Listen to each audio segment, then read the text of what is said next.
Bakit mas marami nagsasabi na mas maganda yung kabataan noon? Hindi pa naman putok na putok yung internet noon. Hindi pa putok na putok yung Facebook, wala pang TikTok, wala masyadong entertainment sa social media. Pero bakit mas maraming nagkiklaim na mas masaya yung generation noon? Kasi kahit ako, aminado ko na mas naging masaya ako nung kabataan ko noon kung ikukumpara ngayon na puro social media na lang. Kung ikukumpara ngayon na puro internet na lang.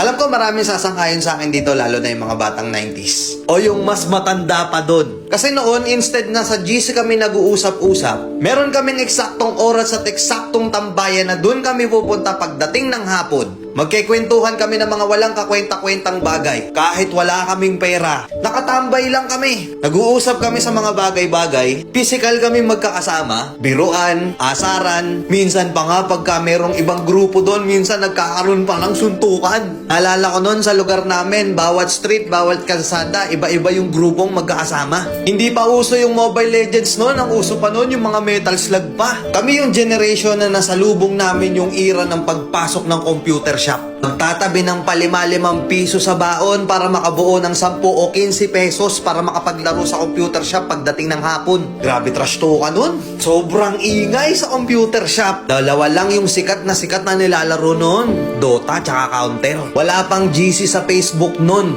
Pero alam namin kung kailan yung call time namin para magkita-kita kami ng mga kaibigan namin noon. Hindi pera ang currency namin noon. Pakapalan ng text at pogs ang basehan noon para malaman kung gaano kakalakas noon. Meron ba sa inyong mga nakapaglaro na noon? May Jolen, pupunta ka sa tindahan, kukuha ka ng tansan, bubutasan mo, gagawin mong sipa. Kada dadating yung Pasko, hindi pwedeng hindi ka magpapabili ng pellet gun. Kami yung mga kabataan noon na hindi pwedeng hindi kami mawawalan ng sugat sa katawan. Sub-sub dito, sugat-sugat na tuhod, at kung ano-ano pang sakit sa katawan. Napakasaya noon kasi ang kasiyahan namin noon sobrang simple lang. Kahit wala kaming pera, basta kompleto ang tropa, okay na okay na. Yung tipong pupunta ka sa court, makikipagpustahan ka, kahit yung pusta ay tubig lang, palag-palag na. Ibang klase yung tuwa at saya, lalo na nung nakikipaglaro ka pa ng luksong baka at Tom Sawyer pa. Nakakamiss, di ba? Ngayon kasi hindi na eh.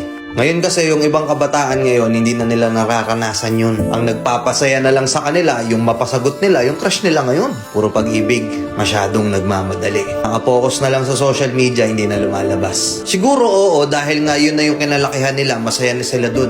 Pero aminin man natin at hindi, sa mga nakaranas ng mga ganong klaseng kabataan noon, mas masaya, di ba? Na kahit gutom na gutom ka na maghapon, may palo ka pa pag-uwi. Hindi yun mahalaga, ang importante kahit gusgusin na yung itsura mo, as long as makalaro mo yung mga kalaro mo, okay na. Masaya ka na. Nakakamiss lang balikan. Tapos ngayon yung buhay natin, hindi na ganun kasaya. Hindi na ganun kasimple. Kaya minsan, naiisip natin, sana bata na lang tayo ulit. Oo, wala nga tayong pera nun, pero masaya tayo. Hindi ganun kalaki at hindi ganun kabigat yung problema noon. Habang tumatanda tayo, nawawala na yung saya natin nung bata tayo.